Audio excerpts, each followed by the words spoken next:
uh, uh, in their conversation, Mr. Chair. I was a mayor when the drug war was implemented, Mr. Chair. And let me tell you, nasa lahat ng implementations nila against the fight, with the fight against drugs, hindi ka pwedeng lumapit sa drug pusher o sa drug lord na sabihin mo, pwede ho ba tumigil na ho kayo?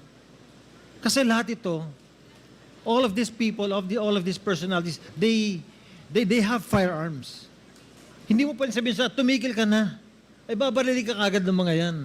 So during the implementation na nanguhuli sila at hinaharang nila to, nagkakaputukan talaga, and that is really true. Sad na may namamatay.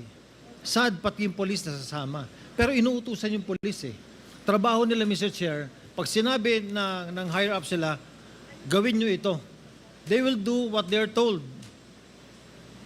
And that's the reason na marami namatay. Both from the civilian, both from the police, pati na rin yung mga drug personalities. Now, Mr. Chair, in our conversations, there are two more items that I'd like to bring up, Mr. Chair.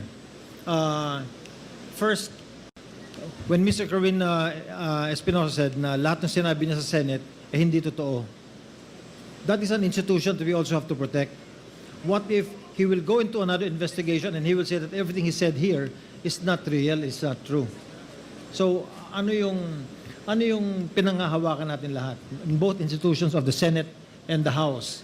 And second, it was Colonel Marcos who was head of the CIDG in Leyte at that time during the killing of the father of Kerwin Espinosa.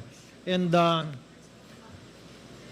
ang haba ng sinabi ni Kerwin, but we haven't heard yung side, Mr. Chair, ni Colonel Marcos kung ano yung masasabi ni Colonel Marcos regarding sa mga nangyari sa event ng pagkamatay ng father ni Kerwin Espinosa. So, Mr. Chair, will it be possible to hear aside from Colonel Marcos against sa sinabi ni Kerwin so that we can hear both sides? Yes, kanina earlier when Congressman Rog Gutierrez and other members were asking questions to Colonel Marcos, sinasagot naman ni Colonel Marcos yung patungkol doon sa kwento sa totoong nangyari doon sa loob ng kulungan sa Leyte. Bye-bye.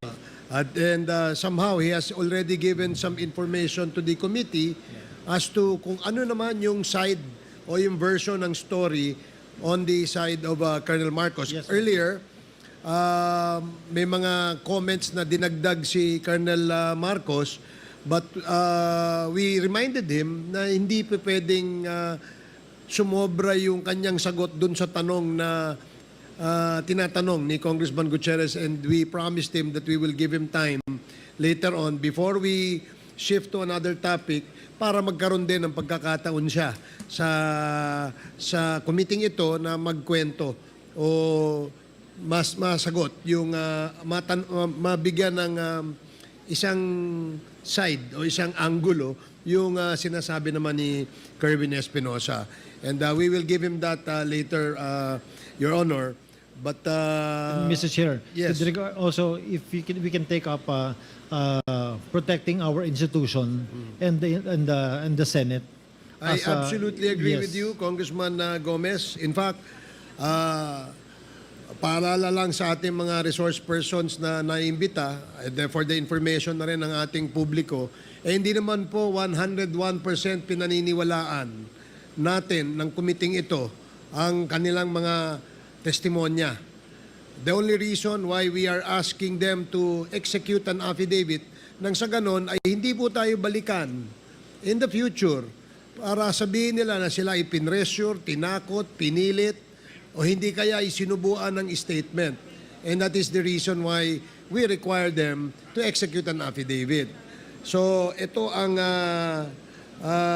gusto nating sabihin because we really want to protect the institution, both the Senate at itong lower house.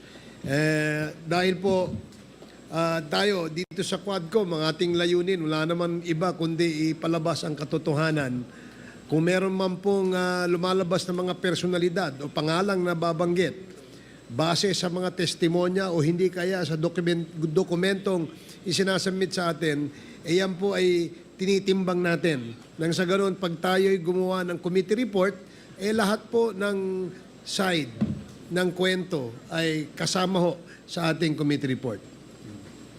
Yes, Mr. Chair. And lastly, with regards to the statement of PDEA, I think it is inaccurate for him to say that the drug fight or the drug problem did not improve during the drug war. I can say that in my city, when I was mayor, nag-improve yung nag-improve yung situation namin during the drug war because yung police namin nagtrabaho talaga sila. As a matter of fact, during the course na marami silang hinuli, in less than 2 months, Mr. Chair, there are over 900 people who surrendered in front of my city hall when I was mayor. Why? Because natatakot ho sila na mamatay and they surrendered. And because of that, the drug problem in Ormoc City bumaba talaga. So, it is not accurate that the Director General said na hindi nag-improve ang situation. At least in my part, as mayor, and I can only speak for myself, nag-improve yung aming lugar. Yes. May we now ask PIDEA to categorically state, no, is this the opinion of the Director General only, or this is based on reports or facts that were gathered by the PIDEA when you said that it did not improve? Your Honor, Mr. Chairman, the question that was asked was that with the passing away of Mayor Espinosa, did it have any effect in Albuera? That's why my answer was that as far as Albuera is concerned, we neither have any indication whether it diminished or the drug campaign or the drug trafficking situation flourished. That was my answer, Your Honor. Okay. Does that satisfy Congressman Gomez? I'm good, Mr. Chair. Thank Okay. you. Thank you, DG. Thank you, DG. Thank you, Congressman Gomez.